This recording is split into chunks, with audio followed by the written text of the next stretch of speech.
1993चं वर्ष. 1991 मध्ये केंद्रात सत्तेत आलेल्या PV नरसिंहरावांच्या सरकारविरोधात मार्क्सवादी कम्युनिस्ट पक्षाने अविश्वासाचा ठराव आणला. 532 सदस्यांच्या सभागृहात त्यावेळी काँग्रेसकडे 248 खासदार होते. नरसिंहराव सरकारला बहुमतासाठी 266 मतांची गरज होती. म्हणजेच अजूनही 18 खासदारांचा पाठिंबा गरजेचा होता. या मतांची तडजोड करण्यासाठी नरसिंहराव यांना त्यावेळी चक्क शिवसेनेच्या एका खासदाराने मदत केली होती. बाळासाहेब ठाकरे यांनी प्रचंड विश्वास दाखवलेल्या या खासदाराने शिवसेनेतून फुटून राव सरकारला उघड मदत केली होती. त्या खासदाराविरोधात त्यानंतर बाळासाहेब ठाकरे यांनी रान उठवलं आणि पुन्हा हा खासदार लोकसभेत कधीच दिसला नाही. नेमके कोण होते हे खासदार आणि त्यांनी नरसिंहराव यांचं सरकार वाचवण्यात कशी महत्त्वपूर्ण भूमिका बजावली होती, पाहूया आजच्या पॉडकास्टमध्ये. नमस्कार, मी श्रेयस अक्कलकोटकर. राव सरकारला सत्तेत येऊन अवघे 25 महिने झाले होते. या एवढ्या कालखंडातही त्यांच्या सरकारवर 2 अविश्वास ठराव येऊन गेले होते. पण त्यातून सरकार थोडक्यात बचावलं होतं. पण 1993 मधील अविश्वास ठराव सर्वार्थाने वेगळा होता. मार्क्सवादी कम्युनिस्ट पक्षाने हा ठराव पुरस्कृत केला होता. शिवाय अजित सिंह यांच्या नेतृत्वातील जनता दल, भाजप आणि अण्णा द्रमुक मुनेत्र कळघमनेही या ठरावासाठी पुढाकार घेतला होता. जनता दल आणि अण्णा द्रमुक मुनेत्र कळघम हे तर काँग्रेसचे मित्रपक्षच होते. पण त्यांनीच सरकारला पाठिंबा न देण्याचं जाहीर केल्याने या ठरावाकडे संपूर्ण जगाचं लक्ष लागलं होतं. त्या दिवशी लोकसभेतील पत्रकार आणि अभ्यागतांचा कक्ष खचाखच भरला होता. शेवटच्या क्षणापर्यंत ही उत्सुकता शिगेला पोहोचली होती. जरी या ठरावातून सरकार बचावले तरी अत्यंत कमी फरकाने बचावेल असं बोललं जात होतं. पण प्रत्यक्षात निकाल लागला तेव्हा तब्बल 14 मतांनी राव सरकारचा विजय झाला. मुस्लिम लीगच्या 2 पैकी एका सदस्याने मतदानात भाग घेतला नाही, तर एका सदस्याने ठरावाच्या विरोधात मतदान केलं. अजित सिंह यांच्या नेतृत्वातील जनता दलाच्या 7 खासदारांनी स्वतंत्र गट स्थापन केला. त्याशिवाय शिबू सोरेन यांच्यासह झारखंड मुक्ती मोर्चाच्या 4 खासदारांनी राव यांच्या सरकारला पाठिंबा जाहीर केला होता. याशिवाय केरळ काँग्रेस 1 आणि 2 स्वीकृत सदस्यांसह 6 मते ठरावाच्या विरोधात पडली होती. ठरावाच्या बाजूने 251 आणि ठरावाच्या विरोधात 265 मतं पडली. तब्बल 14 मतांनी राव सरकारचा विजय झाला. सरकारच्या याच विजयामागे परभणीचे शिवसेना तत्कालीन खासदार अशोक देशमुख यांची निर्णायक भूमिका होती. मगाशी उल्लेख केलेल्या शिबू सोरेन यांच्यासह झारखंड मुक्ती मोर्चाच्या ज्या 4 खासदारांनी सरकारला मदत केली होती त्या 4 मतांची जुळणी करण्यासाठी स्वतः अशोक देशमुख सरसावले होते. CBIच्या आरोपपत्रातील नोंदीनुसार अशोक देशमुख यांनी खासदार शैलेंद्र महतो आणि इतरांची भेट घेऊन त्यांना नरसिंहराव यांच्याशी चर्चा करण्यासाठी प्रोत्साहित केलं होतं.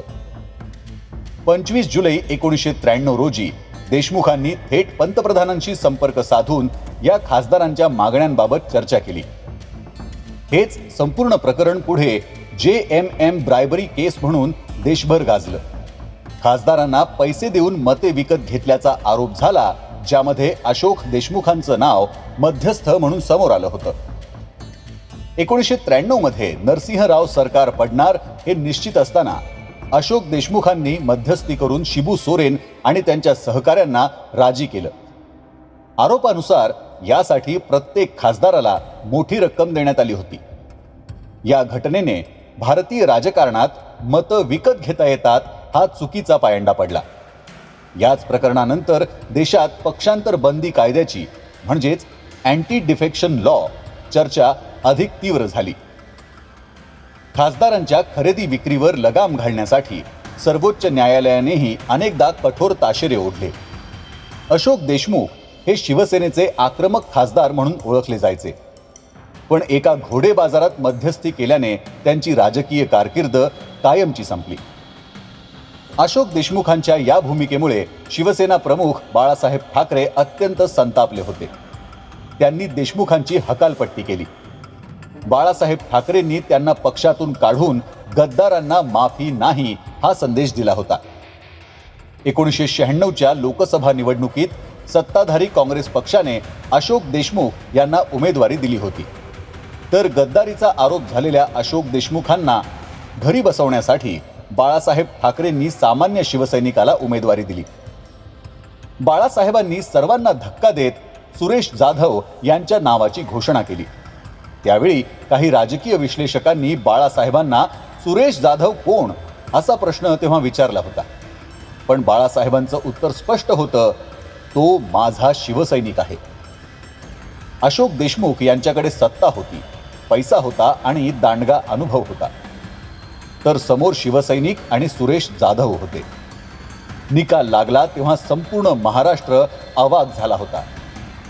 नवख्या सुरेश जाधव या शिवसैनिकाने 2 वेळा निवडणूक रिंगणात उतरलेल्या मातब्बर अशोक देशमुखांना धूळ चारली होती. एका सामान्य कार्यकर्त्यासाठी बाळासाहेब ठाकरेंनी स्वतःची प्रतिष्ठा पणाला लावली. दुसरीकडे निवडणूक चुरशीची होणार याचा अंदाज सर्वांनाच आला होता. पण बाळासाहेब ठाकरे परभणीत उतरले तेव्हा त्यांनी एकच गर्जना केली होती, या गद्दारीचा हिशोब तुम्हाला चुकता करायचा आहे.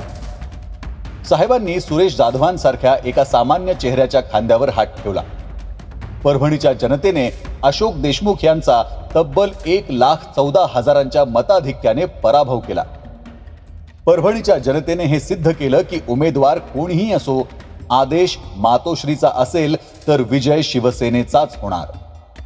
पुढे 1998 मध्ये सर्वोच्च न्यायालयाच्या 5 न्यायाधीशांच्या खंडपीठाने निकाल दिला.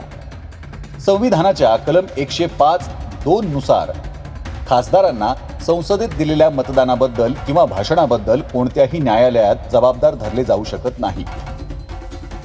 ज्या खासदारांनी शिबू सोरेन आणि इतरांना लाच देऊन मतदान केले होते त्यांना या कलमामुळे कायदेशीर संरक्षण मिळालं आणि त्यांच्यावर खटला चालू शकला नाही.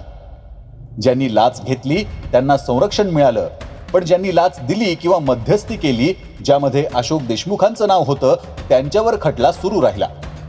मात्र लाच घेणारे मुख्य आरोपीच सुटल्यामुळे या प्रकरणातील कायदेशीर बाजू कमकुवत झाली. कायदेशीररित्या अशोक देशमुख किंवा इतर आरोपी सुटले तरी जनतेच्या न्यायालयात त्यांचा निकाल 1996 मध्येच लागला होता. तुम्हाला आजचा हा पॉडकास्ट कसा वाटला आम्हाला इथे कमेंटमध्ये नक्की सांगा. आणि अशाच राजकीय घडामोडींविषयी जाणून घेण्यासाठी ऐकत रहा राजकारण. आणि आमच्या सरकारनामा पेजला फॉलो करायला विसरू नका.